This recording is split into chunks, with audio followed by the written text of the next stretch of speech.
Hello and welcome to a brand new episode of Internet Friends, the first episode of 2025. We are back from a long hiatus, one of which everything happened really the moment we all decided to go on hiatus, which Every is single on brand thing. for us Single time. every single time. So I am here with the raccoon herself, Brie, and that Seth 23, who we're happy to be back. I feel like we've all dealt enough with family, and now we just want to be back in the whole of the internet with our internet friends. Yes. Yes. Yeah, I've missed the internet hole. Absolutely. I've missed your holes. Would that have been funnier to say? It would have been funnier to say the internet's holes. Oh, there we go. I have not been missing those. I've been jerking off so much.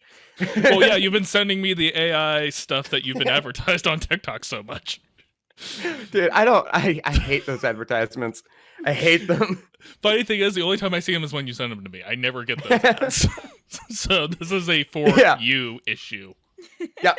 To catch Brie up, I've been sending Aaron all of the like weird ads that I get on TikTok, and 90% of them are for like AI sex bots. They're for like, use AI to create a music video. Do you want to see two celebrities kiss? Use this AI. That one was the creepiest one to me. It's just like, here's a random picture of just two people. Put it in our AI generator and watch them make out. I'm just like, that's problematic as fuck. Ick. Yep. Ick. Yeah, that one was gross. And like the other one you sent me was just like, hey, make your boobs look bigger. It's just like, okay, well, people have been doing that with Photoshop forever. So I was just like, whatever. But still, like, it's just like, I like how, again, new technology going to change the future. We use it to be horny and gross. Yeah. We always do. I find it interesting that your take on the big boobs one was that it was for people to make their own boobs bigger. I read it differently. I read the ad as it was for men to like affect women's bodies. I mean, I can see that being a use case. Like, you're not wrong. You're absolutely not wrong. I might just be much more lecherous than you are, but like that's where my brain went. Oh, trust me, I get like people are using that. Like there was the Taylor Swift like AI sex tape thing that like happened like months ago and stuff like people are absolutely using this stuff for that. But my read was that the ad was saying it's just like, hey, don't like your body, use AI to make your photos sexier on Instagram. That was my take on it. Regardless, we do want weaponizing insecurity, so I think that should be on brand. Right? They're like, you should hate yourself, so I can sell you the solution to that. Thank you. Yeah. In case nobody watched my problems with AI video, like a very big part of that is like, oh, it's the same thing as the Photoshop problem and everything else like that. It's just now we're basically making it more accessible for people who previously didn't have the Photoshop skills to do that. I did watch it and I thought it was a great video, so take that. Thank you. I appreciate your ongoing support. Speaking of video stuff, a little bit of housekeeping item. We have created a brand new Internet Friends YouTube channel where all the podcasts now live. They're being taken off of the TCK Media channel. All the podcasts still exist as is on all the audio streaming platforms. It's just now Internet Friends has its own singular channel. So that's only kind of the main piece of housekeeping we have at this point, and we will be moving forward with that. Love it. Steph, you doing all right? Cool. What? You good? You with us?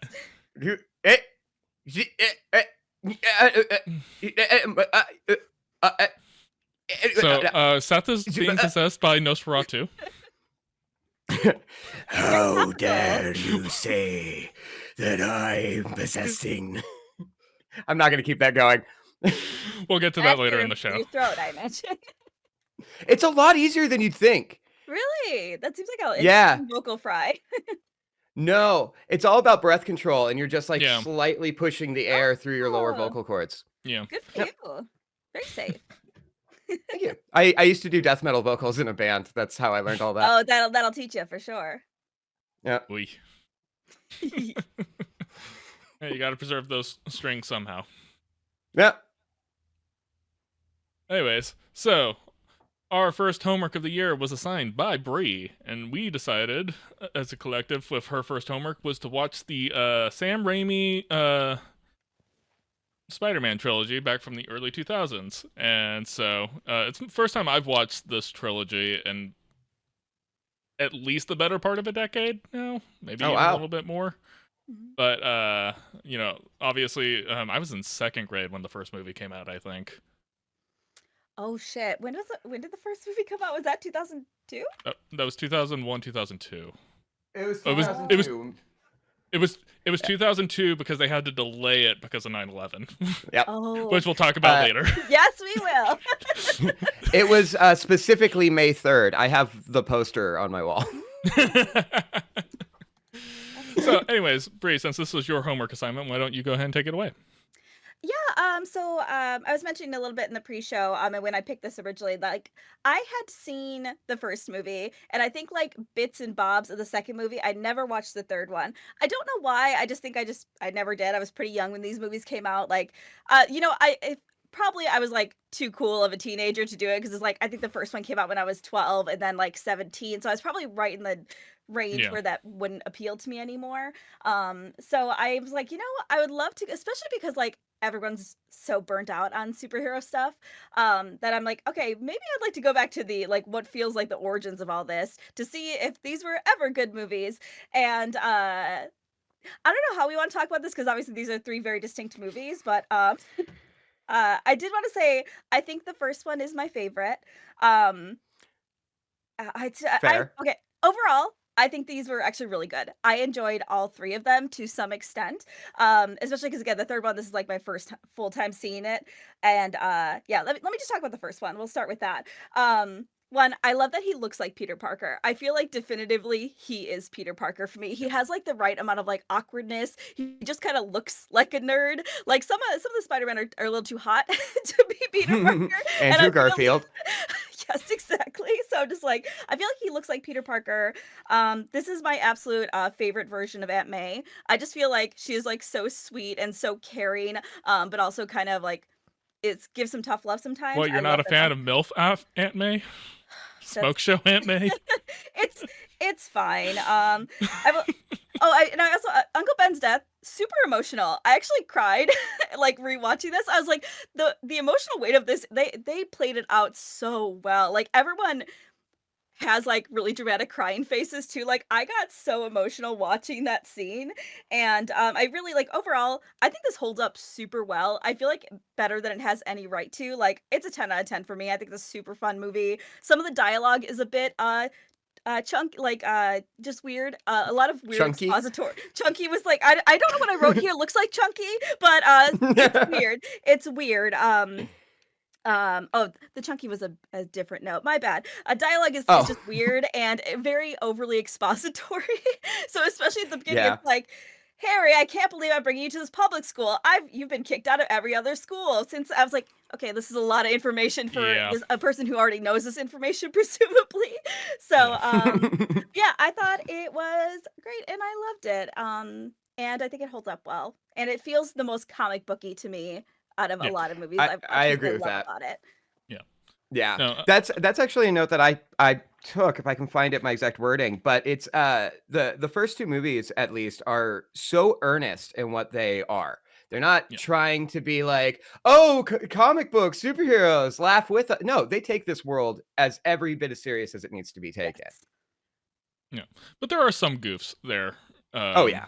Mhm. It was very interesting in my viewing of this. It was just like being a little bit more aware of Sam Raimi's like previous work, especially on like things like Evil Dead and stuff like that, and his horror background. I was like, oh wow, there was more going on in some of these movies than I remember as a kid. Like specifically, I'm think of like the surgery scene with Doc Ock Yep. after like the first failed experiment. It's just like, oh, there's the Sam Raimi horror, like B horror movie influence that like I just never registered as a kid. But I I do. think Go ahead. there are scenes like that in every movie because I had that same moment with the final fight in the like torn down house at the end of the first movie, where Yeah. like that's like terrifying the way Green Hmm. Goblin is It's beating on violent, yeah. Spider-Man. Yeah. Yeah.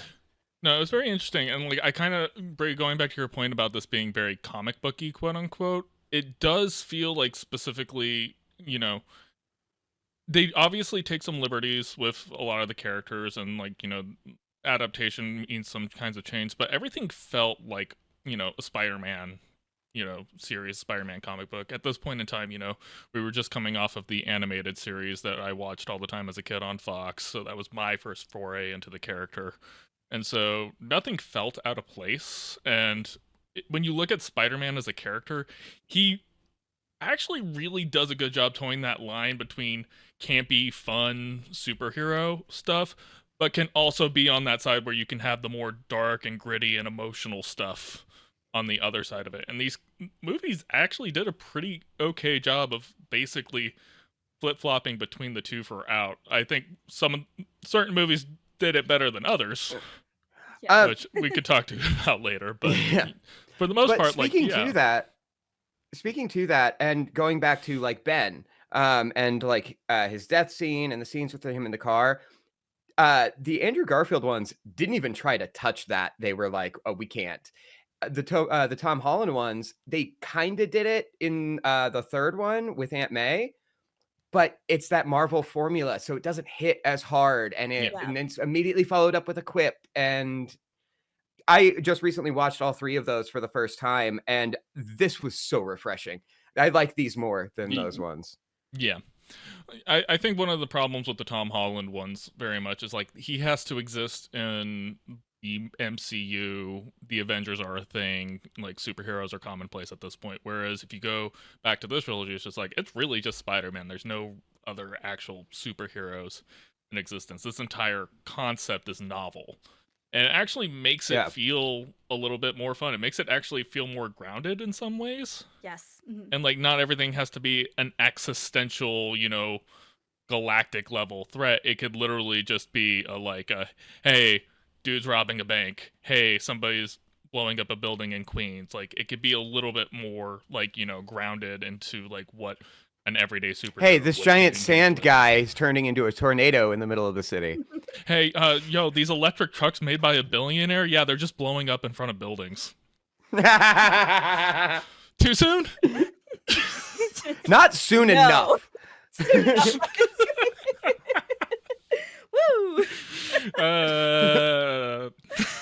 I love that so much. Also, I want to use the term earnest earlier, and I feel like that is like exactly how I feel about this. Like it is just an earnest version of this character. And even like I love that it's not quippy, because yes, Spider-Man is kind of more quippier, but I feel like even when he did it, like my favorite one, which I think people meme on all the time, is like, "You're all gobby, out of your mind." I don't know, something about that is just like super charming to me. So like I feel like it is like that. It's just like those kind of quips just that worked for me. And again, this is very much of its time, but I feel like it is a really good balance of like genuinely emotional moments, and mixed with these like small funny moments. But it's I was so pleased with the first one. So I don't know if you have anything else to say about that, but I'm ready to go to the second one if you are. Harry fucking sucks and is a bad friend. That's what I have to say about the first movie. Which made hiring James Franco all the more appropriate. Oh yeah, just total typecasting. But no, so first off, he knows that his best friend is in love with Mary Jane. So what does he do? Instead of being the mature adult, when he starts talking to Mary Jane and going to his friend being like, "Hey, I don't want this to affect our friendship, her and I." No, he just doesn't say a thing for months while he and Peter are living together. And then it's just like, "Oh, sorry. I guess I should have told you." You never made a move. Like, fuck off. Yeah, fuck you. Yeah, no, the one thing I kind of didn't realize, especially going back to the first one, and you see this, I feel like, progression for all three of them, is the first one is actually probably the fastest paced out of them, because I didn't realize like how like it's just like going boom, boom, boom. Here's this character. Here's what they're all about. Here's this character. Here's what they're about. Like you just met Uncle Ben like 2 minutes ago. All right, we're already toward like his death scene. Like it really kind of goes through it. The second movie gives breath a little bit more in its pacing, but not like slow. The third one feels like a lot of filler, was The third one is a add to it. long movie. It is That is a so long. long It's not movie. much longer than the other two. It really isn't. Like No. it's like a But that's couple the minutes. thing. But that's the thing. It's so weird that like the third movie, like it really does feel like they didn't really have an idea of what they wanted this movie to be, and so they added a lot of filler. And like, especially watching which like the last two acts, I was just like, dude, you could have cut like 70% of this. They could have cut Yeah. characters from that movie is the problem. Yes. Yeah, Too they could have fucking cut much. characters. They could have cut scenes. Like they had like the final action scene is constantly cutting back to like the news reporters and stuff, and I'm just like, no, I don't want to see people talking about what's happening. Show me what's happening. Yeah. That's the biggest. Well, it's so funny because when I was watching 3, like I feel like I was expecting it to be worse than it was, because I was like, oh, I've heard this movie's terrible, and I was like, I'm not loving it because like the to your point earlier, like the first movie, I didn't even have my phone on me. I was locked fucking in. I watched that top to bottom, and I was like, what a good fucking movie. The second one, I was a little more distracted. The third, I was the most distracted because I was just like, why is Gwen Stacy here? Why is Eddie Brock here? Like, why is Sandman here? Like, they could have, if they would have Yeah. focused that movie, in my opinion, on Venom and Harry, I think it would have been a great movie. It would have been a better movie. They just needed to like hone in on like a plot point instead of so many things going on that you couldn't be invested in any of them. That's really interesting you say that because I felt the opposite about Venom. I thought that they should have focused more on Sandman and gotten rid of Venom entirely. They needed to make a choice for sure. Well, They yeah, could not I do was that. always of the opinion that they should have cut Venom and saved him for whatever they were gonna do on the fourth movie. Yeah. Like it ends But- with him shedding the suit and Eddie Brock, and then that could be like your cliffhanger, like after credit roll scene, whatever you want it to be. But Yeah. regardless, you're right. There was too much stuff going on, and then also like there were going back to your thing about like Gwen Stacy is like, man, they did that character so dirty. Oh yeah. So dirty. And like it's really weird because they started the trilogy with, MJ being the, girl next door love interest. A lot of her characterization as it stands in the comic is more similar to Gwen, so they made Gwen in this movie feel more like Mary Jane, but they didn't use her in that way. And it just basically just did that character so dirty. Well, actually, to be Yeah. honest, I feel like I have so many thoughts about the third movie. But like I was talking to my partner and I'm like, I almost thought that they wrote Gwen Stacy a little better than Mary Jane because Mary Jane kind of sucks in the third movie. But I feel like it's because they made Gwen so nice and so kind of small about like amount of time she's in the movie that Mary Jane looks kind of worse. And kind of going back to the whole Venom thing, I think I would like, because there's already the built up tension of Harry and Peter. I feel like if you add the Venom element to that, that just amps up the feelings that they already have if either of them took on that role. So they could just the tension's already there. Venom could very easily just amplify that, which it did in some of their fight scenes when he still had the black suit on. And Sandman is just kind of there, the whole Yeah. time, just to be like, oh, That's actually, I fair. killed Uncle Ben, by the way. I did So it's just like, kind of did feel it. like the Sandman stuff, like I don't necessarily.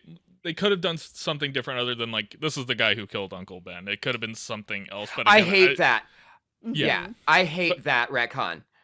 Yeah, and it's one of those things where it's just kind of like, I understand it's a lot harder to create like what is Spider-Man's motivation for finding Sandman, but it's just like, dude, like he's the guy going around robbing banks right now. So like while he's dealing with his drama with Mary Jane, his fighting with Harry, and it's just like also at the same time I have this thing going on, just creating dust devils and like robbing banks and everything else. Like I gotta go do my this side daughter. quest. I know. Like- yeah, and then like I said, and then you could have just again saved Venom as like there's the next thing that you do Yeah. later down the road.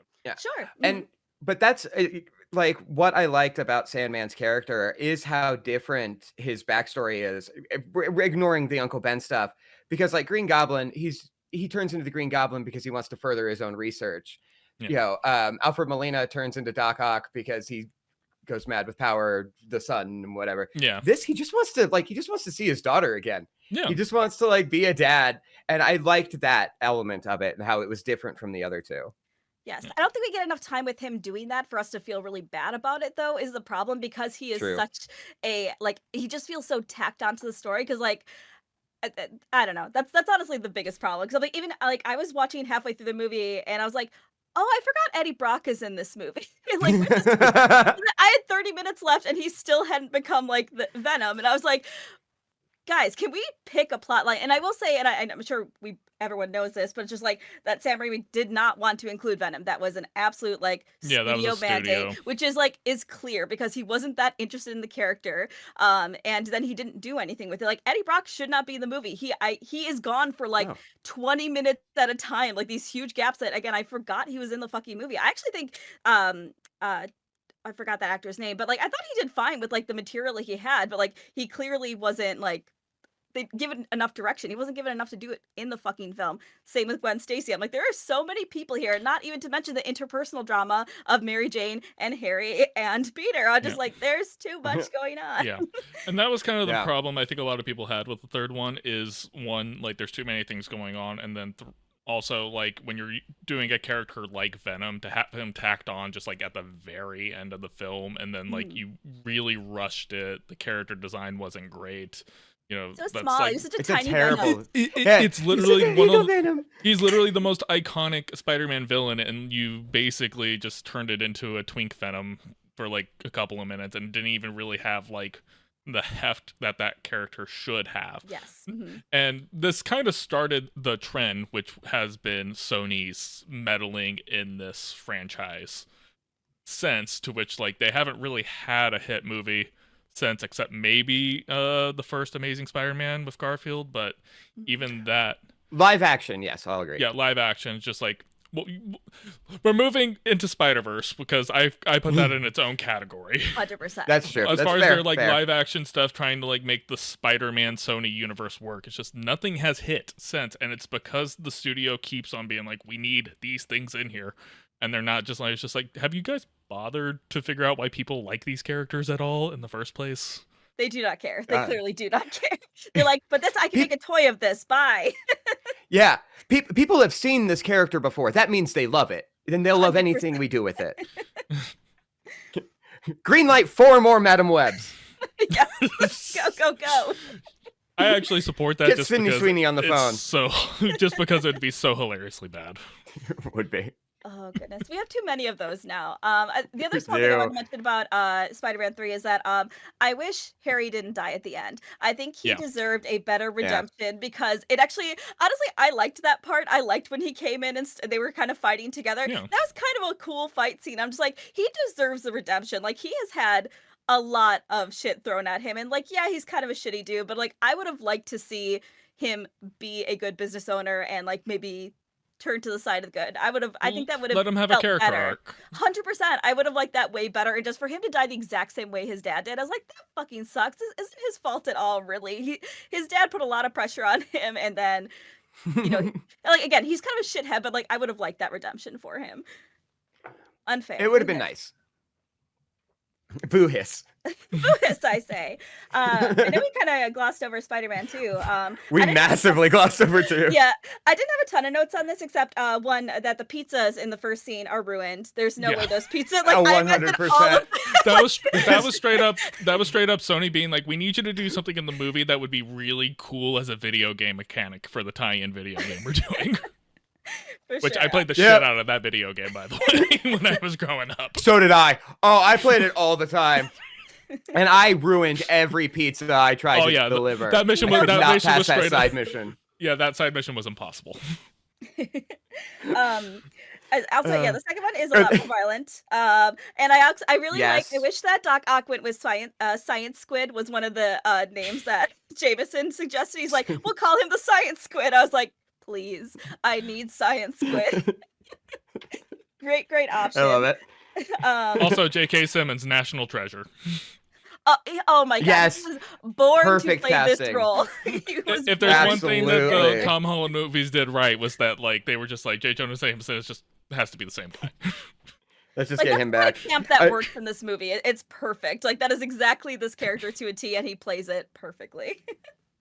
He does. Yes. One note I have, or 2 notes. Which is for 2 people who were dating in real life, Toby Maguire and Kirsten Dunst have 0 chemistry in any of these movies. Yeah.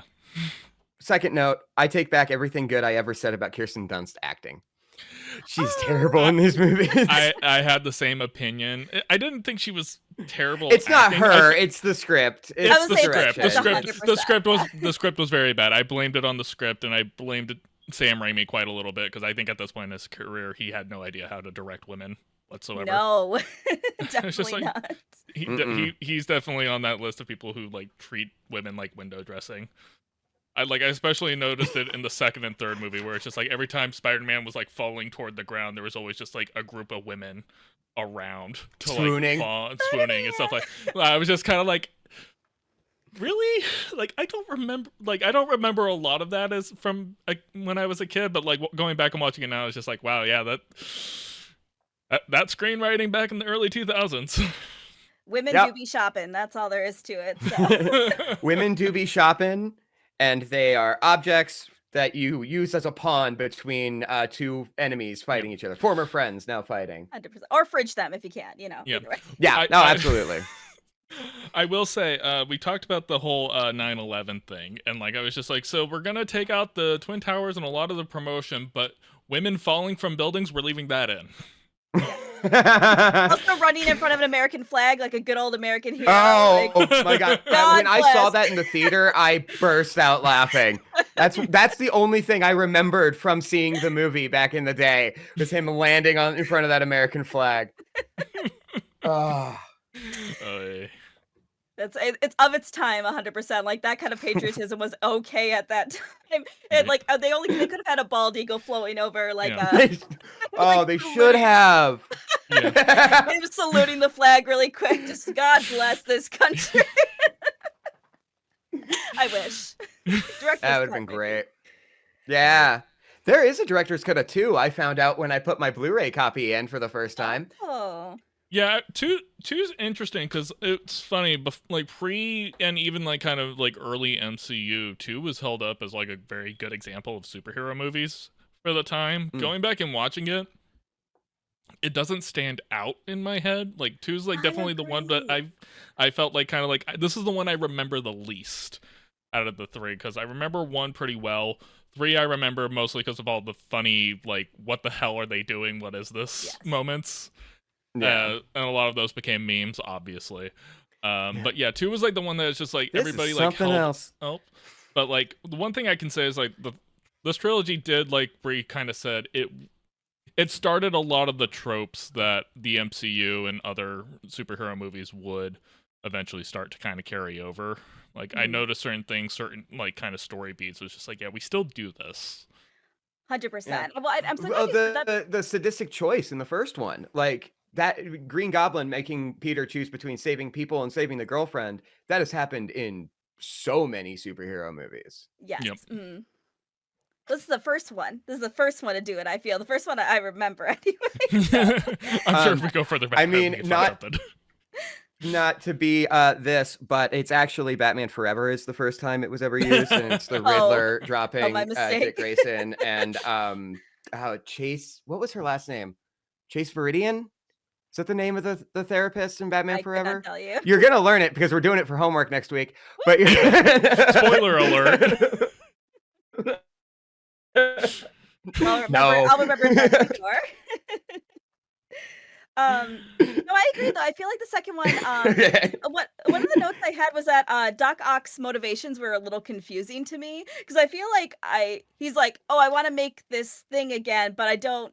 It's gonna make things better, but I don't care if I kill people in the process. But also, his arms are sentient, but also, why are they sentient? Or I guess they're AI. But I don't know. Part of that was just like I feel like it was again of the time where it's just like it's just technology. Don't worry about it. It's we don't need to explain the ins and outs of it definitely felt like one of those things where it's just like we had to write in a scene to explain like why this is just like sentient robot arms now controlling his mind because the one part of the robot arms that let him control them like blew up.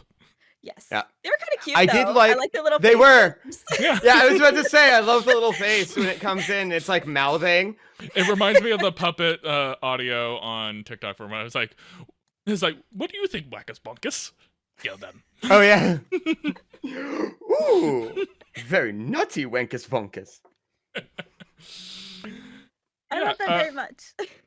but I do think it was fun to revisit these films. And Brie, like you said, I do feel like this trilogy holds up better than I think a lot of people thinks that it would. Like, even some of the visual effects, like, are they of their time? Sure, but they don't feel out of place. I actually appreciated watching, a movie that actually still had film grain going on, so that the stuff was actually shot in camera and not just, everything done on blue screen and everything else. So it was a fun ride. It's very authentic for sure. One last note I wanted to mention, because they have a lot of Spider-Man 2 is interesting in the fact that it's just like, oh, here's why being Spider-Man sucks. And I love seeing that perspective. The only thing that was like really not tied up at the end was he still can't afford his rent, right? Like I'm just like, I feel like the landlord's daughter brought over a chocolate cake and they're like, well, that's resolved. I was like, he still needs to pay money. He still needs to pay rent. Yeah, he still owes rent. Yeah. Exactly. Well, in fairness, I don't think that was the actual landlord by the shape of that building. Oh, I was saying, yeah, That's true. super fair. It's just some guy taking money. Yeah, that's what it Some felt Russian like, guy. based on how run down that building was. 100%. But I'm glad you guys liked it. It really holds up well. I was really, really happy that I got to watch all three. I think it was well worth it. I'll What definitely does do Bo one. Yeah, think no, of the I was movie? really happy. Bo is at the smoke detector, the battery's going dead, so it's beeping.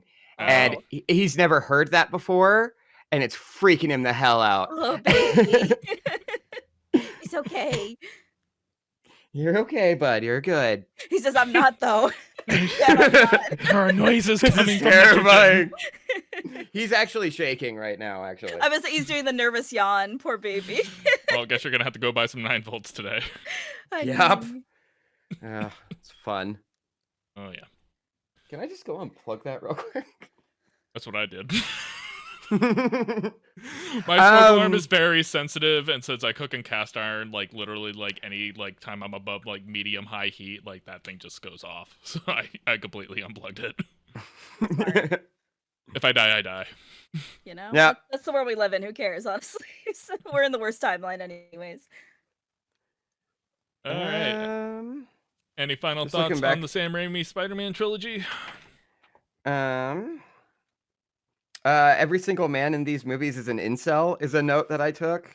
I don't even Yeah. know if that's accurate, but Yeah, I don't know. Bruce Campbell, I'm pretty sure, got laid at some point, true.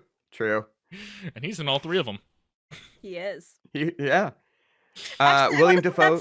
That scene in Spider-Man 3 was very cute, where they're he keeps bringing the champagne out to do the proposal, and he's like, no, go. And I was like, that was actually very funny. That was a good scene. That was a good moment. Also, don't think, rings in drinks are food. That is so dangerous. I can't I know this is a very Yeah. old movie, but I was like, I'm sure people have drank their engagement ring and died. So don't do that. Yeah, That's please crazy. don't. Also, don't randomly make out with another girl in front of your girlfriend without telling her Yeah! that it's a part Why of would the he plan. think that's okay? Like that, I know. my entire point, I was just like, what And was then- the plan here? She So he does underreacted that. too. Yes. He does that, and then the very next scene, he's like, all right, well, time to ask Mary Jane to marry me. She's not going to be mad about anything I've just done. Oh, and by the way, that random stranger you thought that I kissed on stage, she's my lab partner I never told you about. Not smart, dude. Not a all- smart Women, am I dude. right? Women are so emotional. all of this literally happened before the symbiote was in, so you can't even Yeah. blame that on it. You can't even blame that at this point. It's literally just you did something inherently stupid. Yep. I know that was a thought I had while watching it this morning. I was like, I'm not sure the suit's actually influencing him that It's much. not. It's not in play at this He's point. kind of a dick, yeah. Oh, goodness. But yeah, the entire tension with him and Mary Jane for all the time is just two people who have absolutely no idea how to talk to each other whatsoever. Yep. A simple conversation would solve most of their problems. He's just hey, I'm hey, Spider-Man. honey, day was kind of shitty. I got fired from my gig on Broadway. It's just oh, I can now shut the fuck up and stop digging a hole for myself. Yup. I don't know. Oh God, there's a lot of bad writing in these Yeah. movies. Yeah, no. Like I said, Kristen Dunst's script was not her friend on these movies. No, Certainly not. no. Her boobs look great though. Absolutely. I'm a fucking pig, but I was like, wow, she looks fucking great, That especially in it, the rain. I'm just like, okay. I was Yeah. about to say the rain. Ooh. Fun fact about that. I had a friend of mine when that movie came out. You know, we were about 10 years old. My buddy said he went to see it with his parents, and that he was like, for some reason, during that fight scene in the rain, my parents covered my eyes. Yeah. And I was like, no, that checks out. That probably Yeah, checks that out. makes complete I- sense. Yeah, I forgot that the rain dress did like have the outline of nipple, and like I was watching it this time, it's just like, oh yeah, that was in the movies. Why did I block that out Yeah. as a She kid? didn't It's- wear a bra in any of those movies, to be honest. So No. And like, it was very she obvious. didn't need to. Certainly But the nips were like those prosthetic ones that they wore in Kingpin. Oh, Nobody's seen that movie? All right. not. No. It's a comedy about bowling. oh, I have seen that one. Never even heard of it. Yeah. Uh, Well, trust me, for the listeners, that joke killed. yeah. Please laugh. Thank you. So if you were It's- born before 1995, by all means, go back and visit the Sam Raimi Spider-Mans. If you were born after that, maybe. Visit them, but don't go into it with like modern ideals and Sensibilities. mindsets. Yeah. Sure. Yeah. We can joke about this stuff now, but we're self-aware of just like, yeah, that wasn't great.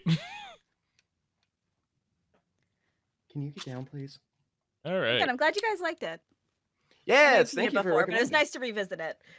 It was. Oh, I need you to get down. So, leading into our revisiting, a lot of stuff happened while we were on hiatus, including probably one of the funniest and best stories to ever happen, ever, of all time. And that is our boy Luigi standing up for the working class. I'm gonna stay quiet here. I don't want the FBI showing up at my door. Yeah, I'm like, Again, Luigi is innocent. He did not do Until proven guilty. that. Yep. not that I condone murder. All charges are alleged. necessarily. Yes, correct. I will say, if nothing else, which is like the line I've been using, I think it's important that we are having these conversations about the inequities in healthcare, because Yep. I don't think people were even fully aware of how bad they were until people started sharing their stories. And even people, I work with a lot of people who work at Amazon, and let me tell you, it doesn't matter if you work for a big company or not. Insurance fucking sucks, and it needs Yep. to be changed because they are quite literally stealing money from us, and pre-authorization, especially from UHC, is the Yep. fucking worst. So Yeah. No, I think the best thing to come out of this is basically is the fact that we've gotten to have the conversation about like collectively everybody acknowledging there's this one institution that is inherently created to screw everybody over for the sake of profit, because that's what it is. Like, you know, you can have whatever your opinions politically about how healthcare should be run. I am of the opinion that out of all industries, healthcare should not be a for-profit industry. Period. Correct. End of Absolutely. sentence.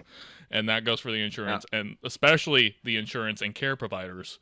I'm sorry, I don't give a shit about your bottom line. I'm paying however much money a month to be able to get the healthcare I need when I need it. yeah, well, you're paying however much a month to get a deductible, and then the deductible after that's filled, then you can get the coverage that you want at 80%. Yeah. And once you reach your outer pocket, maybe then you can get like full coverage. But by then it's December, Yeah. so it goes back up. So Yeah. Regardless, it is a inherently predatory thing and mandatory in this country, Absolutely. practically, which is Correct. the even worse Yep. part. And, the fact that said individual was on their way to a shareholders meeting to brag about how profitable they were because they deny so many claims. Yeah. Again, there's a reason That's a lot evil. of there's a Yep. reason generally across the board, general public has had zero sympathy about this, because it's just like, yeah, fuck them. Yeah. we've all had Don't people condone affected by murder. this, Couldn't yeah. have happened to a better person.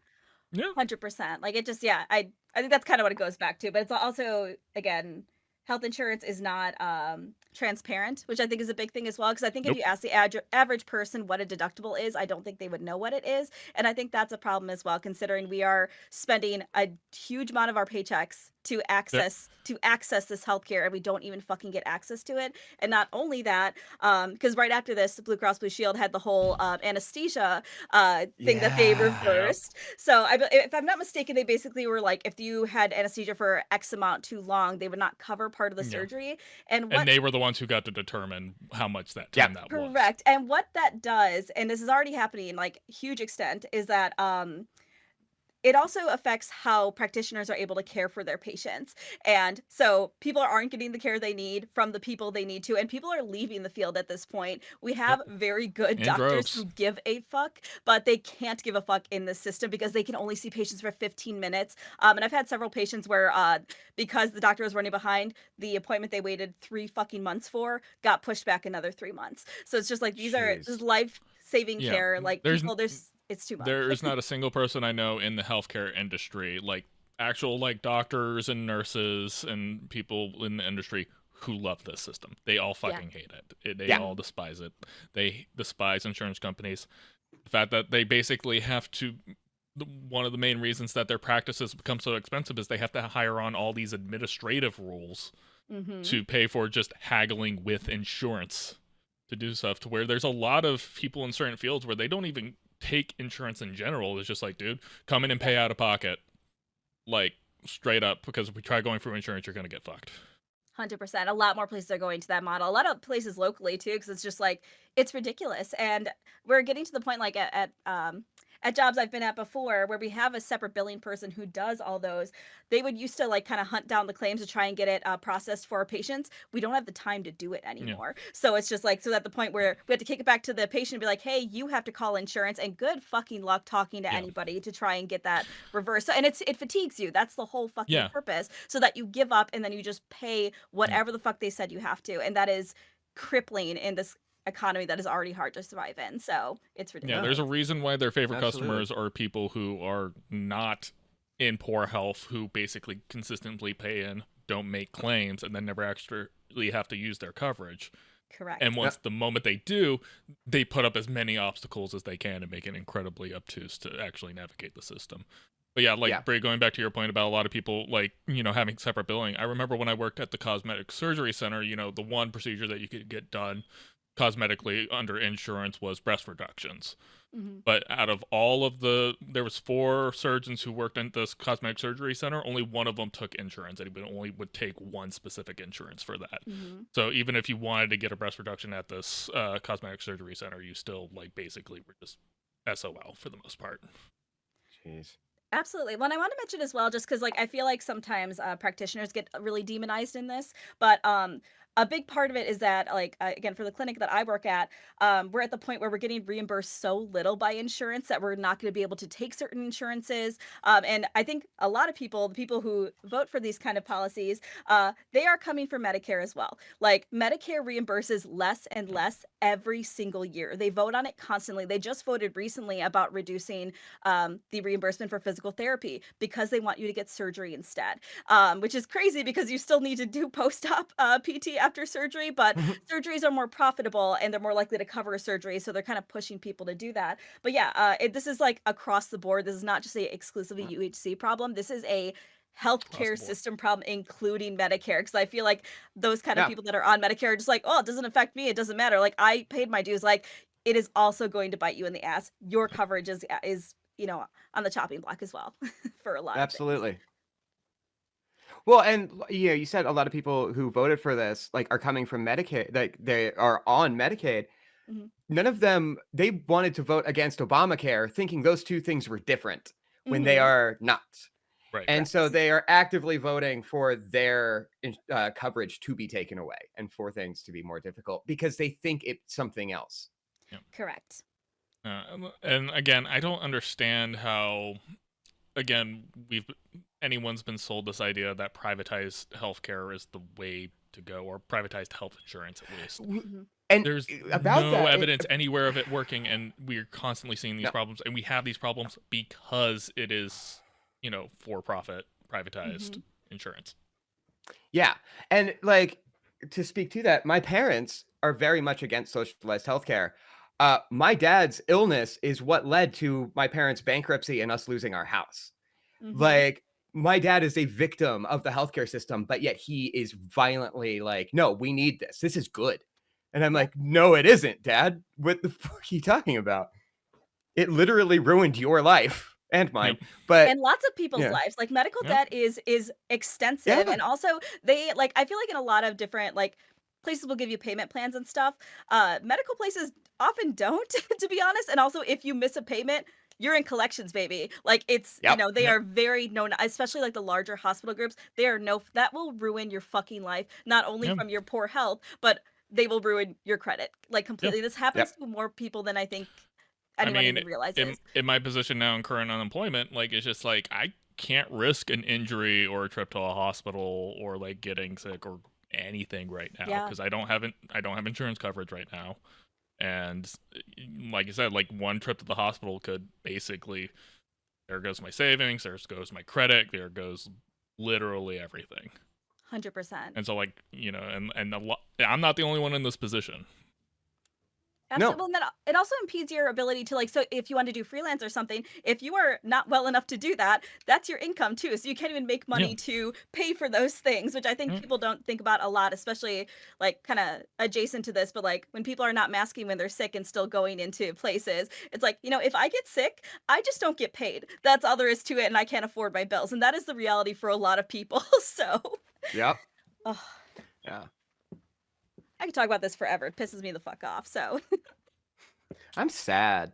Yep. I'm sad too, especially like I know you're mentioning just a quick distinction here because Medicare is people over 65, I believe, is the stipulation. Although bring that up, but also Medicaid, which is Obamacare, but honestly, very similar issues. That's why.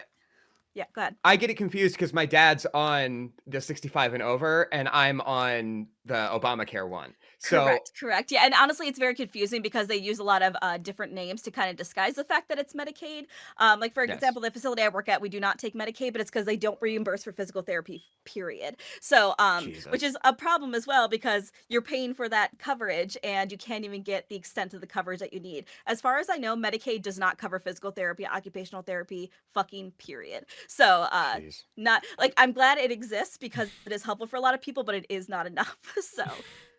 And thank you for making the distinction.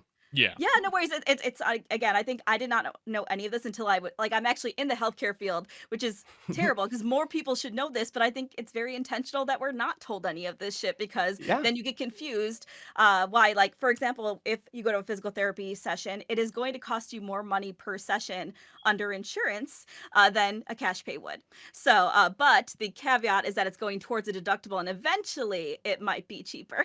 So, which is fun. Love that eventually.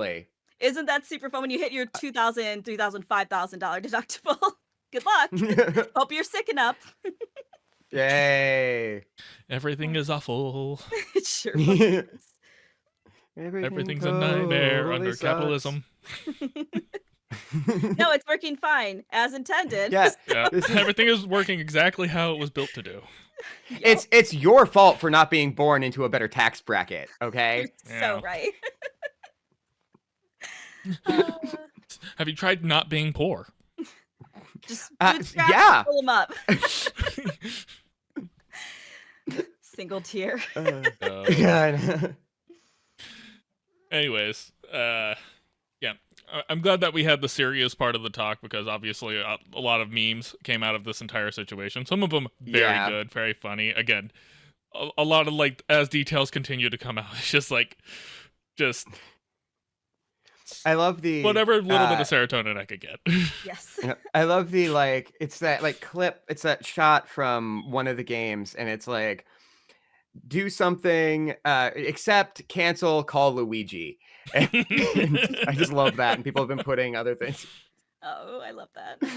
Oh man, my favorite was just like, how has nobody used the clip of the Mario Kart of Luigi like giving the death glare as he drives by, and then literally the next day somebody finally used that clip. But I was like, why did it take so long?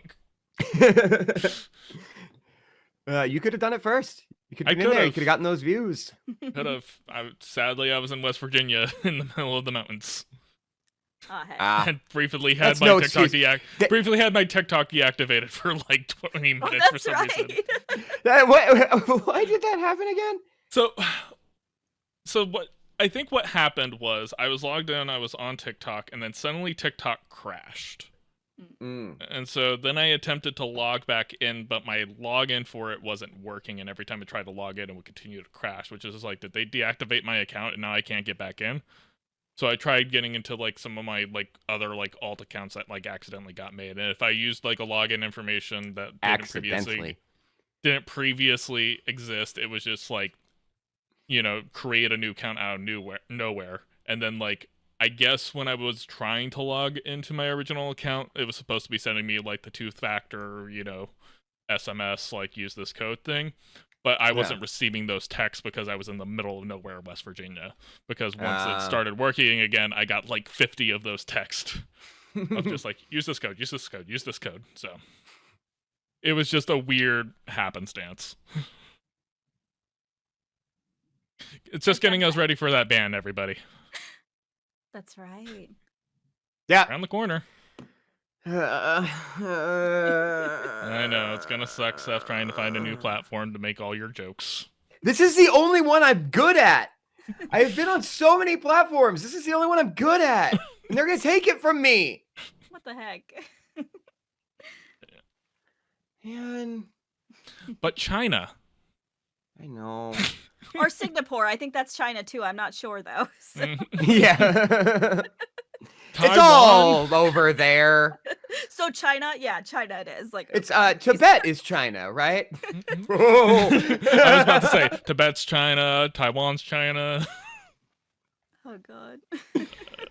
Hong Kong's China. Now we're getting into some political science. Let's talk about the history of Hong Kong and the transition from the European Union back to China, and the fact that, and how even though Hong Kong is in China, it technically is its own sovereign state within the nation. I don't know. It's like the Vatican. Kinda. Just with less religious undertones, which even though there are some. Question mark. Oh wow, we went off the rails. Good for us. How unlike us. Not a political show. It is now. Well, moving on from politics, let's talk about video games. How's that sound? Yeah, I like video games. Because we never put okay, so The Last of Us Part 2 is like massive propaganda, right? And go on. I'm actually writing a whole video about it. But yeah. Is that side by side with your whatever locale video? Yeah, that one. Yeah, I realized the one is too big, and now I'm gonna have to start doing a couple of these congruently if I'm ever gonna get anything out. But yeah, The Last of Us Part 2 is massively pro-Israeli propaganda with a disgusting depiction of the Palestinian people. Oh, interesting. I stopped playing that game like midway through, so I actually have a similar video essay I could write about Mass Effect 3. So yeah. Ooh, never played that one either.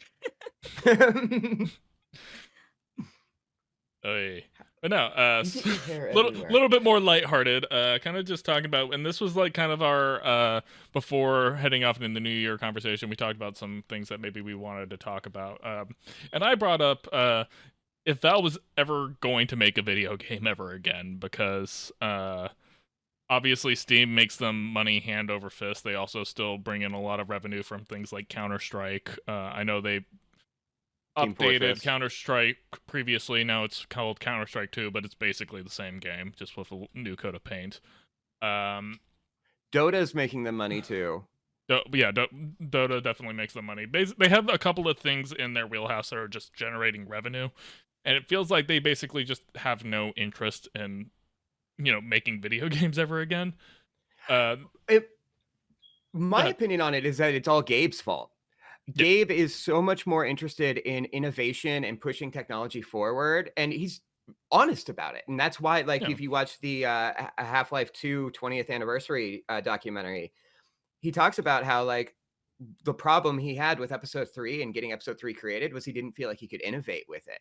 And it's that's all well and good. Maybe finish a fucking story. Yeah, that's not where his focus is. I think the thing about it, though, is just despite, you know, making the jokes about like, you know, Steam can't count to 3, they do still their innovation has been good for the game industry in general. Absolutely. And like, you know, I can't think of another company that has as much goodwill their way than Valve does with things like Steam. Like, does Steam have its problems? Absolutely. But in general, you know, developers like Steam, publishers like Steam, consumers like Steam, like everybody more or less is happy with the platform. There's a couple of things you could talk about with, you know, moderation and, you know, making sure that, you know, smaller titles get their due and everything else like that. But for the most part, everybody prefers that platform, to where, like, you know, they've created more or less a monopoly in the space. But that's also just because everybody who's tried to compete with them just does it in a shitty way. Like Epic Games Looking Store at has you, not been- Ubisoft. Oh, I was like, don't get me started on Epic Games, but I would love to, because I just had to download Infinity Nikki, and it's 2 Oh. separate launchers and 2 separate logins to get into this. It took me 2 days to play this game for the first fucking time. I was about to break my computer. So there's no That's way. ridiculous. It is so, and then I had to download a different driver to play the fucking game. I was like, I'm gonna blow my brains out. Yeah. So I this was is crazy. I was having issues with Halo Infinite, where it's just basically I couldn't get 2 matches in without basically the game crashing. And like, so I'm looking, it's just like, okay, I've updated my drivers, I've reset my BIOS, I've done basically everything that I could possibly do. I've turned off some overclocking that I have on in the background. Nothing worked. And then like the only thing I saw is just like, try downloading it through Steam as opposed to Microsoft. So I did that, and it's not perfect, but I can at least get a handful of matches in before I start running into problems. Should not be that hard to play a game. Like, that is so No, it frustrating. really shouldn't. And like, I realize that Really, probably really the issue with like, I have several game crashes that happen on certain titles. It's basically whenever, anytime it's like, you know, a competitive like high FPS game, like those games don't run super stable. Mhm. Whenever I'm playing like a smaller indie title or, you know, single player game, like it's normally totally fine. But when it's like competitive, something just always screws up. I think it's my GPU, and I can't afford a GPU replacement right now. Fair. Those are expensive. And it's only getting worse. Everything is awful. Oh, That's a theme song for this show and for life. But like kind of going back to it, there have been reports of Half-Life 3 rumors that came about. One of the voice actors tweeted a cryptic message about potentially a new Half-Life game. I don't know how I feel about it. Like, typically I treat leaks and like cryptic stuff with a grain of salt, especially when it comes to Valve properties. I won't believe a Half-Life 3 related rumor until I am holding the game in my hands. That's when I'll believe it's actually coming out. Yeah. And I think a main part of it is, like you said, like they're focusing on innovation. Right now, all of their effort, I feel like right now, is going into SteamOS and the Steam Deck. Yeah. And, you know, they're talking about very much so trying to get, you know, Steam machines on the shelf and letting people build a PC, and instead of having Windows, it runs just SteamOS. Mm-hmm. Just take away all of the Microsoft bloat and just play on Steam. And guess what? People are going to download the hell out of that, especially for people where it's just like, if I could just do my regular like workflow stuff on my laptop and then I just use like my overbuilt PC to do gaming, sign me up. Absolutely. I want you to know that Or I just Googled buy what a is fucking Valve. console. That's also a distinct option. Well, I already talked about not wanting to give Microsoft money, and I don't want to give That's Sony true. money. What's wrong with Sony? They've done nothing but great things. Did you see Madam Web? I saw Craven 7 times and loved it. I Hey, said remember- 7 and I held up 4 fingers. That's not how that works. Remember when they published Helldivers 2 and then said, you know what, half the world's not allowed to play this game because we want them on PlayStation That's true. Network. That's Also, we right. just leaked all your data. Oh, and also, does it matter if you've purchased digital items? No, because we're hardware locking it, and the PlayStation won't be able to play Discovery titles anymore, even if you've purchased them. Yeehaw. Corporations aren't your friends. They sure Nope. are not. Stop defending them, people on X Hill, for whatever reason. What the fuck? This- I don't. I have not Hit played a that. single Valve game. I have Seriously, discovered, this so last month has melted my brain. I would recommend getting off the internet occasionally. It's sometimes Yeah. it's just not worth it. Yeah. Actually touch grass. Sometimes it is not. Yeah, Yeah, no, but it's cold out. It is so cold. Hmm. Rewatch old superhero movies. That's what I'm gonna do now. Yeah. Yeah, I don't think that qualifies as touching grass, Brie. Oh shit.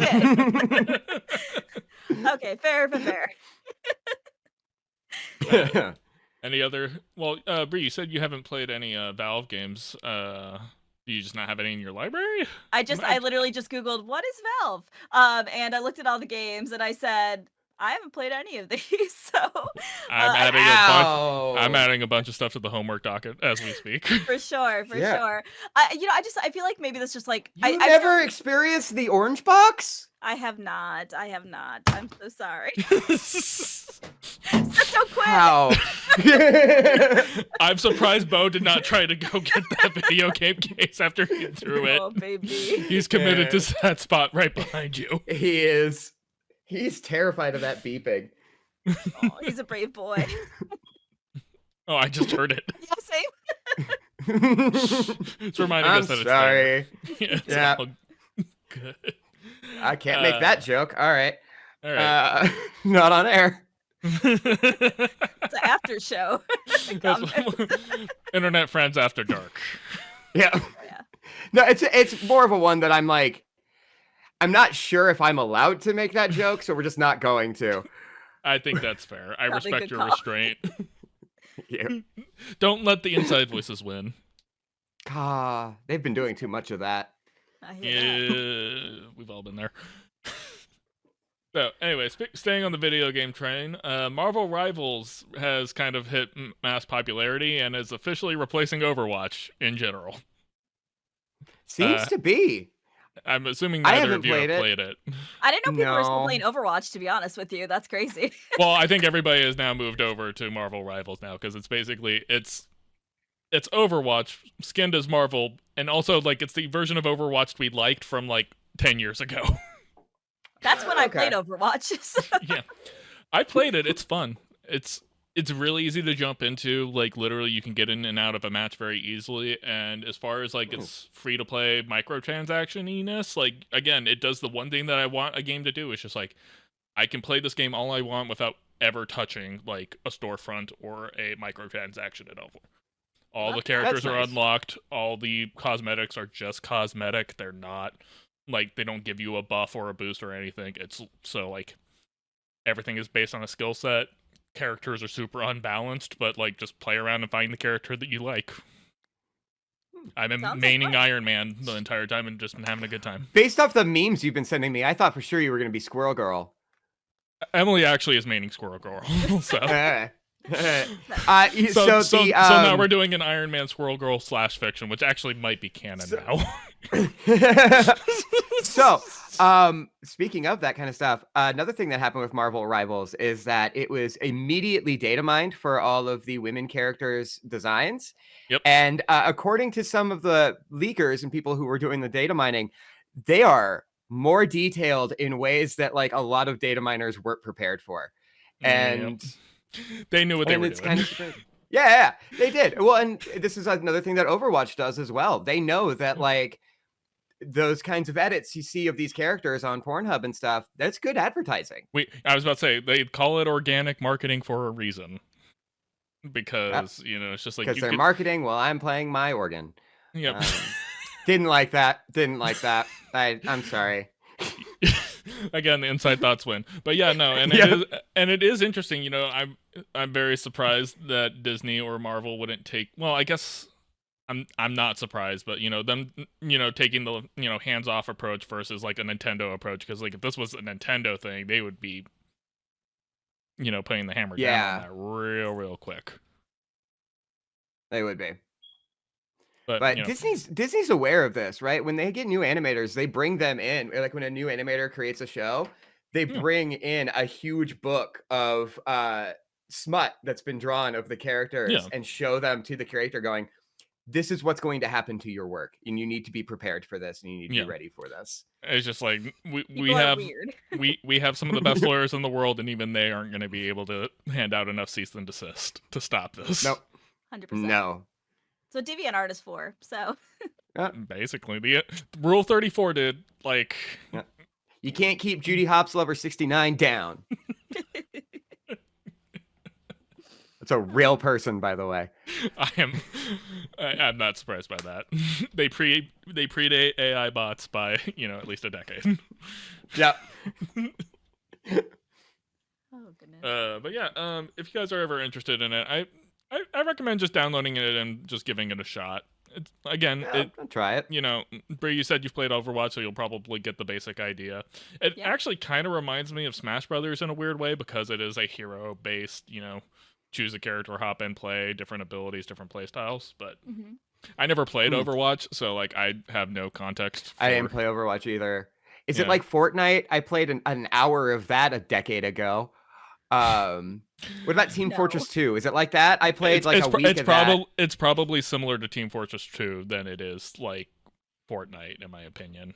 If I was going to make a comparison, like you have characters that are healers, characters who are tanks, and then you have the DPS. So the basic triangle of like, do you take a lot of damage, do you deal a lot of damage, or do you just try to keep your other players alive? I always tank. It's the way to go. So Tank's a good one. Tank is good. I tried playing healer. I suck at it. So like I don't want that responsibility. I can't be healer. I can't be scout. I can't be spy. I can't do any of those. I am soldier or tank. Yeah, I'm pretty much DPS or tank, one of the two. Absolutely. So basically, it's just like I start with Iron Man, and if I'm just not having a good time as Iron Man, I switch to Venom. That's fair. I tried to do Jeff the Shark. Backup. I tried to do Jeff the Shark for a quick minute, but again, like I'm just like, yep, nope, not a healer. It's not for me. But he's so cute though. Oh, true. Baby. Very true. I think that's literally what got everybody on Marvel Rivals was like when they released Jeff the Shark. It was just like everybody's like, I'm in, sold. I'm in. Cute shark. I'm in. That definitely got the trans people. Oh yeah. Trans people love sharks, I think, right? That's the meme. I don't know. I'm not sure. I'm way. I was too about on to the say internet, I'm not going to speak for a community. I'm not going to be that white guy. I'm not going to be that cis white guy. I would say I know non-binary people like animals with holding knives, which I only found out because somebody pointed it out to me, and they're like, "Oh, so you're," and I was like, "I had no idea. I'm so sorry." So, I had no idea. Someone always told me that just like the spectrum and like the political correctness is a lot like D&D. We change the rules every couple of years, and then we add new things, and certain things get taken out. Like you just like homebrew it as best you can. Yeah. Be respectful. Which community is obsessed with frogs? I think that's just the queer community in general. I feel like non-binary people love frogs too, but I'm like I'm bisexual and I love frogs, so I don't know if it's just a queer thing. So it might I was about to say last I checked, I think it's like it's one of those things like once you're in the queer funnel, you'll eventually find your way down to frogs. 100%. Yeah. It's the reverse Princess and the Frog. You turn into one. Yeah. And that's how we get the gay frogs. We are turning the frogs gay, yes. Okay. Full circle. It's all making sense now, everybody. The frogs have always been You know gay. what? Let's be real here. I miss when Alex Jones was the craziest thing happening in politics. You would get a clip of his and just be like, "Oh man, that's so silly. That's so wild that's happening." And now it's just life. Yeah, the saddest thing is that that's not even a hot take anymore. Oh. So what do you think these drones are doing? Do you think they're turning frogs gay, or are they looking for the real Luigi? Like, what are all these drones for? Frogs have been gay this whole time. So that's the twist. I'm of the opinion that the drones are all a psyop. Probably. I don't know. It's not a very good one. It is not. It is not a good psyop. All right. Well, let's stay a little bit on the video game content wagon, and let's talk about the Sonic movies. Seth so I'm the only one who's seen them, evidently.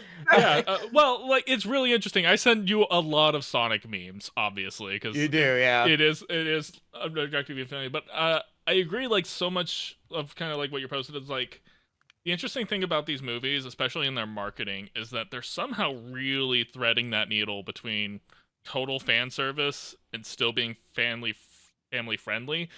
And I wouldn't necessarily call the hardcore Sonic fan family friendly? No. No. But there's somehow they're straddling that line, and I don't know how they're doing it. But it just seems to be like, again, going back to kind of what we were talking about with Spider-Man, it's just kind of a faithful adaptation of what Sonic is. Yeah. Which is hilarious when you consider that this movie trilogy started out with ugly Sonic and everybody, and basically bullying the studio into making a change, and the fact that they made that change created enough goodwill to carry this franchise. Mm-hmm. No, and that's exactly what I was about to say. That showed the fan base that, like, oh, no, they do respect this. This isn't just, you remember this video game from when you were a kid? Go see that. I will say, I like these movies. Lower your expectations. They are kids' movies. Yeah, they are very cromulent kids' movies. Yeah, no, I have every expectation to go into these movies where it's just like, should I like wait till I'm like back in Albuquerque and hanging out with my nephew to watch them or something? Or just That's not a bad idea. I feel like that'd be a fun experience. I know my nephew plays the like infinite running Sonic game on tablets and on the phone, so like he's aware of who the character is. So that helps. Yeah, like, so I wouldn't mind watching these movies, but I definitely am going into them knowing it's just like, first, this is for kids. Mm-hmm. Yeah. But, yeah, I'm a lifelong Jim Carrey fan, so that works for me as well. I keeping him in Hollywood now. Yeah, he really is, weirdly enough. But I do actually really enjoy these movies, and it is very interesting to see, like, how well they're doing as video game adaptations. Like, it's weird to think how, like, even, like, not even 5 years ago, the idea of a good video game adaptation was, like, it's just, like, we've had maybe 2 or 3 that have been good enough to be, like, get the thumbs up, but the fact that Sonic was the one to become the one that's just, like, it's had a trilogy and more or less has gotten the, like, yeah, no, this can carry a film franchise, not just be, just, like, play the video games, watch the movie for a laugh. Yeah. It's well, I don't know. Doom was a pretty good adaptation of that franchise. And have you seen the Max Payne movie? Oh, what about Hitman? What about Blood Rain? What about Postal? I'm just naming every bad. I was about to. As soon as you said Doom, I was like, okay, I already know he's joking. Yeah, but you might be the only person who is aware that there was a Blood Rain movie. I did not know there's a I played the fuck out of those games. Don't watch that movie. Do not watch that movie. The only reason I watched it, I think, is because the TV guide told me there was nudity in it, and I was 16. Yes, so that's the only reason I watched it. Yeah, I'm pretty sure that was the selling point of that film. It was. If their boobs don't jiggle the whole time, because that's the mod I had on, obviously, I don't. What's the fucking point? Brie, have you ever tried Bayonetta? No. No, but that's actually a legitimate question because she really seems like she'd be a Bayonetta fan, honestly. You really did seem like you'd be all over Bayonetta with those jiggle physics. And... It's a little overstimulating. I played the demo for Bayonetta, and I said, "There's so much happening. There's guns, there's hair, dragons," and then I died, and then I was like, "This is too much for me." That's what I that's the t-shirt for this show is there's guns, there's hair, there's dragons, and then I died. But my favorite thing is that, like, AAA title Bayonetta, overstimulating for Brie. Balatro, indie game, 2D card game. Me, overwhelming. Can't play it. Can't play it. Oh, I fucking love I want to try it. You would love it. It slaps. It's so good. Yeah. One indie game of the year at the Game Awards. Which I thought was very surprising. I know a lot of people were calling for it to be like Game of the Year. It was nominated. It was the only indie title nominated as Game of the Year, which basically made it a shoo-in to win indie title of the year. But yeah, like, it's amazing how just like a simple, I say simple, quote unquote, from what I know about it, but simple card game just ended up being like one of the best indie titles of the year. And like, there were a lot of good indie titles that came out this year. Oh, no question. It's just very accessible though, because like, I do not understand card games. I don't like, when I'm at a party, I'm trying to drink and have a good time, and somebody's explaining 8,000 rules of a card game, I'm immediately like, I'm out. No, thank you. So I thought my entire concept of poker is just kind of like, is this a good hand? I don't know.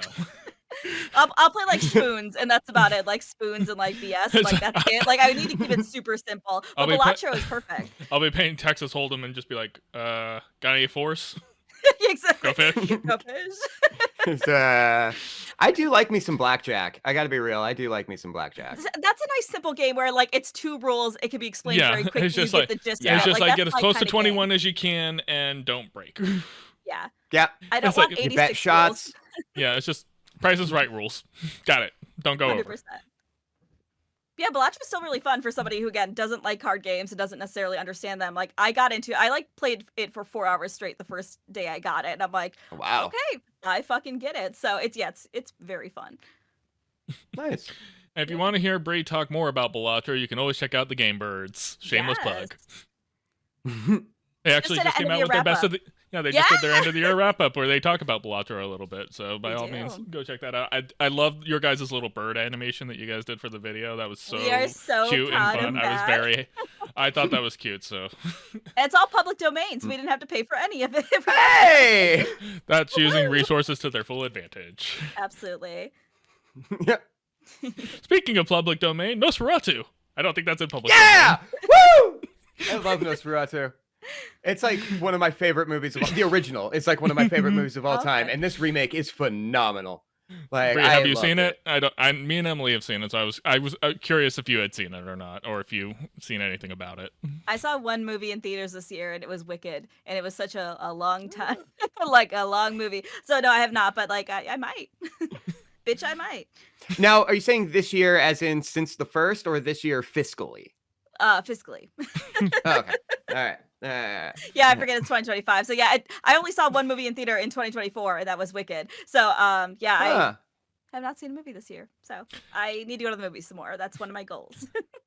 That'll get into our next topic, but sticking with Nosferatu, yeah, Seth, I'm right there with you in saying like this was actually a really good adaptation of something that one is super super old, was already a ripoff of something else. Yeah, and more or less just like I was pretty happy with it. There's like nitpicks I had with it, just like mostly from a pacing perspective more than anything else. I thought it was really well paced. I thought the first act dragged. That's my opinion. It does in the original too, though. Well, yeah. Well, it was also a film made in the 1920s, so yeah. So let's give credit where credit is due on that.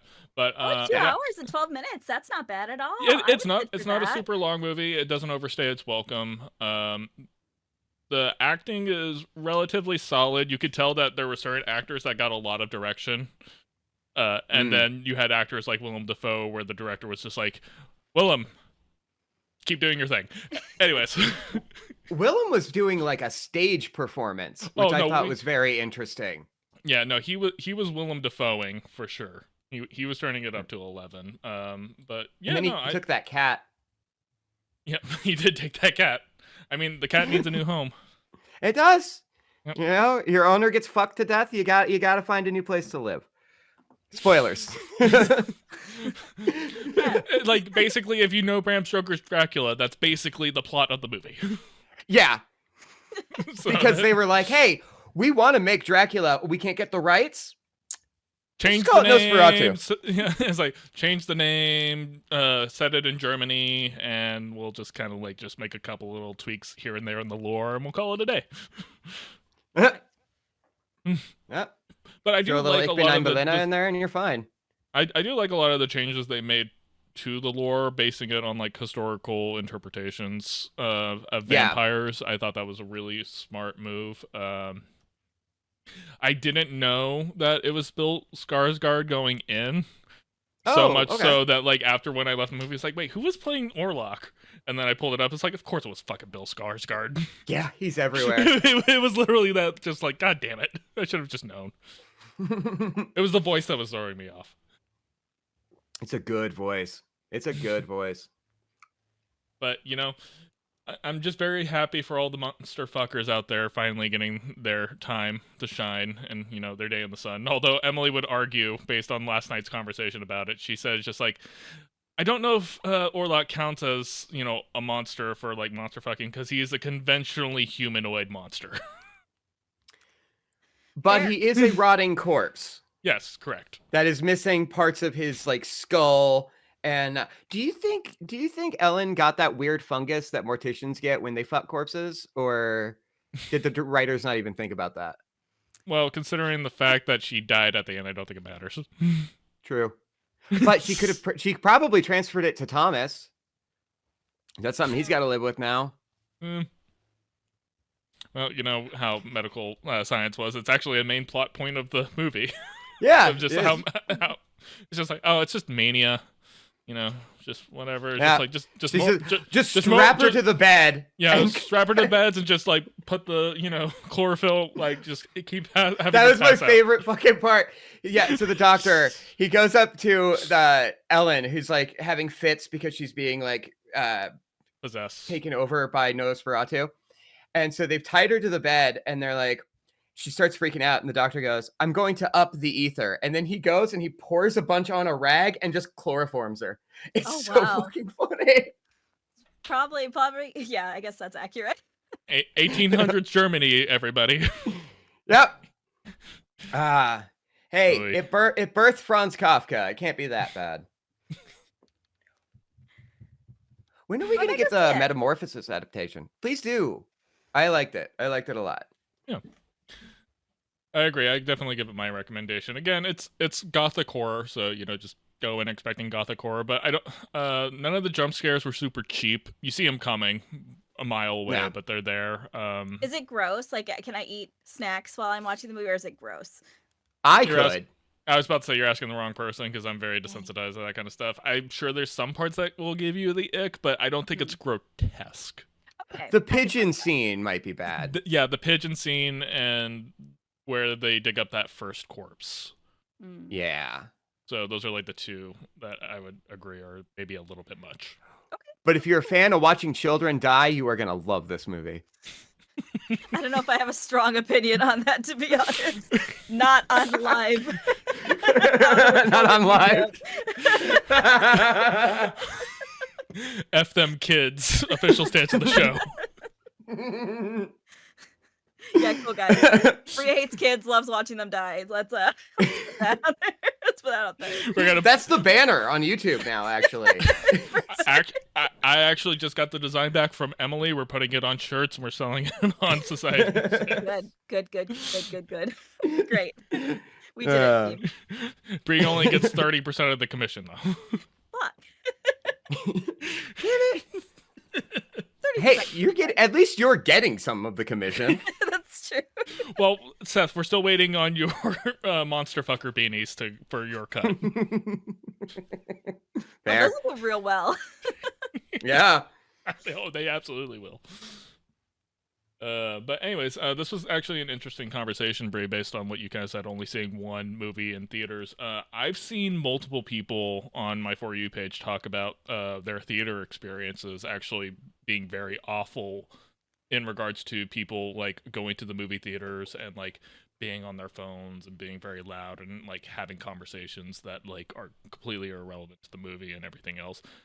And I think a lot of this is a product of COVID cancellations and like, you know, theaters basically were hanging on by a thread at the time. And now people who are starting to go back to going to movie theaters, like they've kind of lost that sense of etiquette for theater going. Because even I found my showing was fine, but even I found that sitting in a movie theater, I was feeling a little bit restless because like I've gotten so used to not being sitting down for like 2 straight hours to just focus on one thing.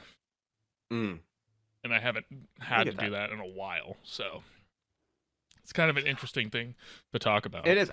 Yeah. I don't necessarily have a problem with not being able to sit there because if the movie is entertaining, if it draws me in, then I have no problem just locking in.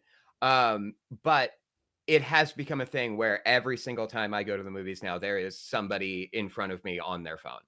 There's just scrolling Instagram, scrolling whatever, the entire movie, looking up, crazy. you know, Googling stuff. It's I haven't, but that's the worst. I haven't dealt with like people overtly talking, you know, having full conversations, but I have heard of it happening. Yeah.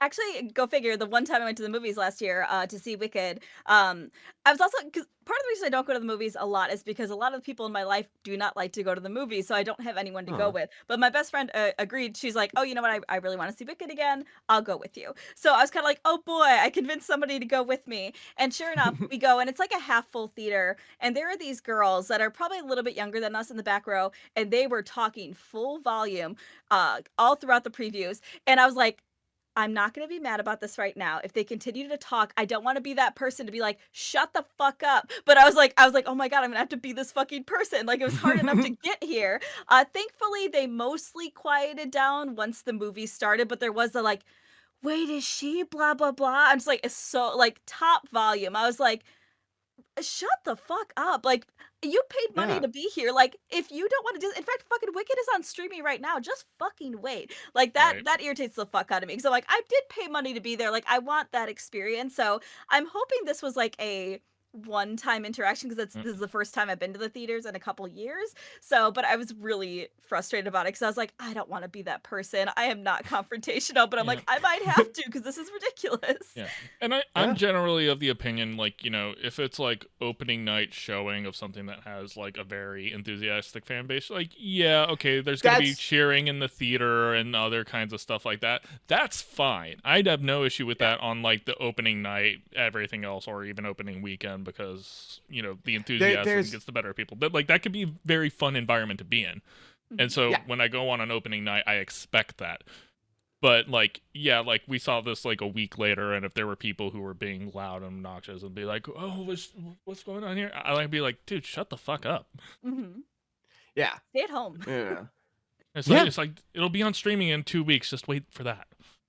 Also, Pirate it. the entire movie is probably already on TikTok. Exactly. Yeah. Yeah, Just you know. yeah. It wasn't until you started posting stuff, Steph, was like, "Oh, Steph's seen it. Okay, I can start sending him the memes now." Yeah.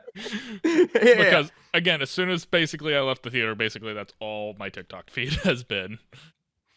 Yeah. No, I had to see it because my TikTok feed was getting that point, and I'm like, well, I can't put this off anymore.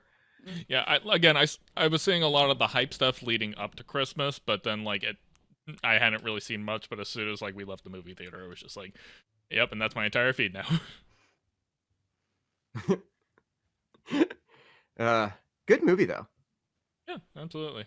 I'm gonna have to watch it. I did have like a small jumping off point for this because I've been seeing a lot of this on my For You page. Kind of a variety of different like people talking about it, but a lot of therapists talking about how post pandemic, how people have really degraded their own relationships in terms of being good friends and being present for Hmm. friendships. And a lot of what they're mentioning is happening is people canceling on events like day of moments before it happens, Hmm. just not responding to texts, things like that, and just kind of along those lines. And basically what they were saying that is like people have taken the whole protect your peace thing to the extent where they are Yeah. being so selfish and being so disrespectful. And what made me think about this is like I had a really good friend earlier in the year that she was part of our D&D group, and she canceled on one session that somebody was holding a one shot for us, and they planned this whole big event for us, and she canceled literally a half hour before we were supposed to go. Mm, And then because she Jeez. canceled, we didn't have enough players, so we had to cancel. And unfortunately I couldn't even hop in because I was at like a conference at the time, so I didn't even know until I got out of that we had to cancel. And I found out from my friend who was like holding the event like how heartbroken she was because like she Yeah. bought yeah. all this food, she like set up all this stuff for us, like she was so excited for this. And I'm just like, I do think it's happening a little more often than it ever did. And like just a quick caveat, like absolutely protect your peace, absolutely, like if you're not up for something, but you also have to respect other people's Time lives and and their effort. effort. Yeah. Yeah. 100%. So, and yeah, they're saying Yeah. even from like a venue, a lot of venues are reporting like 50% attendance for people who said that they're going to go. So this is wasted assets, this is wasted staff, this is wasted food. So it's becoming a bigger problem. I'm just wondering if any of you have seen this or heard about this at all. I mean, the most recent example, you guys know I went on my annual cabin trip, and literally half of the people who paid money, like paid for the rental and everything else, like didn't even show up. Like That's they went, terrible. yeah, and like one of them, like at least like he got like roped in from work to having to like fly to Vegas for a work event, so like understandable. But like yeah, it was just basically just, and this happens like every year where it's just like 2 or 3 people who committed to go just can't make it. But this year, like it even got to the point where one of the guys left, so at the end, it was just me and my father-in-law out Oh there. wow. Like it was like Wow. that slim pickings, and yeah, I think part of it is again, people's social batteries are just completely shot, Mhm.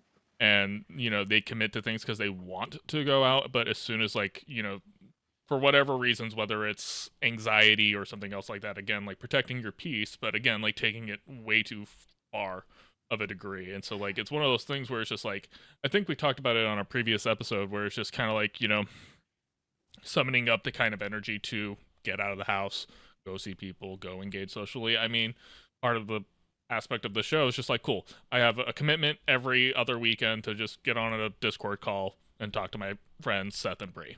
Mhm. Like, and we've all kept up with the commitment to do so, and I've been very appreciative of that. Yeah. And so, and like, it's one of those things where it's just like, if there is a last minute thing, the least I can do is like give you guys as much notice as I can. And Yeah. again, I've tried to make this as frictionless as possible in terms of just like literally like 2 hour Discord call. That's all I need from you guys. Mhm. I am a perpetual put things off and Mhm. I would be lying if I didn't say that every single morning we have a record, I wake up going, I don't want to do this. I'm not going to show up. I'm going to call Sure. off. No, we've all been there. Mhm. Right, yeah. Yeah, that I feel like yeah, there's for me personally, I know I am like a chronically late person and I'm trying to get better about this year. And I will say part of it is I have very terrible anxiety. I'm also very weird about here's a fun fact about me. I have a very weird thing about locks. I will go back and forth between my front door, back door, and relock them and double check that they are locked. Yep. To the point where I've had to record myself locking the door because I will not believe that I have done it. Especially if like I'm home alone and I'll even check like the oven, even though I don't use the fucking oven. I'll be like, what if I left the oven on? I can't leave the house if the oven's on. So it is an Object anxiety thing. permanence along with anxiety.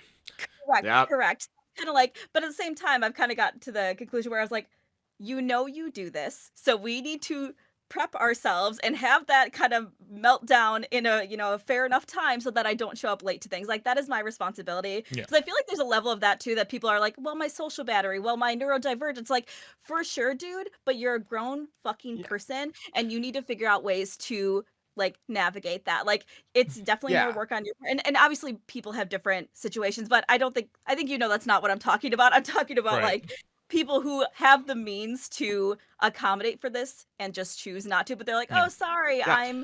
I ADHD, I can't do that." It's like, "Yeah, you can, babe. Yeah, Figure you it out." can. Yeah. No, And that is go ahead. something that I've seen a lot is people using ADHD, using OCD, using these things as the excuse to just be a dick and be a bad person. And Mhm. like, sorry, I keep blowing you off. Sorry, I never respond to text. ADHD, object permanence. I forget people sometimes. Yeah, but Mhm. you remember the people you care about. Yeah. So I Correct. feel like some of that, like, as much as it's very good that there's more people talking about like neurodivergency and all these different, things that people deal with. But you're right. More and more people are now picking that up as an excuse, as opposed because, like, for like your example, I actually used to be a chronically early person, where like I would like show up places like half an hour early because, like, grew up in a military household. Like, if you're not like early, you're late, Right. Mhm. kind of like mentality and stuff. But like I started getting places late, especially I started getting work like 5-10 minutes late and stuff like that because I was inherently depressed and I just didn't want to go. Yeah. And like that's Yeah. I think what a lot of other people are dealing with, where it's just like they don't want to put the energy forward to go out and do things. Mhm. And Yeah. it's one of those things where it's just like I don't know how we fix it. Like I'm not I'm not a professional or licensed person to be like, oh, if you just do all these things, everything will be great. For sure. I have absolutely Yeah. no qualifications Well, to tell and people how to live. But and also with mental illness, there aren't like any like umbrella answers. Like there's stuff Yeah. that Correct. works for a lot of people, but it doesn't necessarily mean it'll work for you. Yeah. Yeah, I've had this absolutely. conversation with Emily because she's just like, you should do this, you should do that. I'm just like, Emily, that's not going to work for me. Yep. Yes, Like, I think as, to that like, if it works for you, cool. What works point. for you is not going to work for me. I'm sorry. No, 100%. Well, and I think that's like neurodivergence, especially, is like such a huge fucking Yeah. spectrum. And again, there's certainly factors in this where like maybe you are truly not capable of doing XYZ.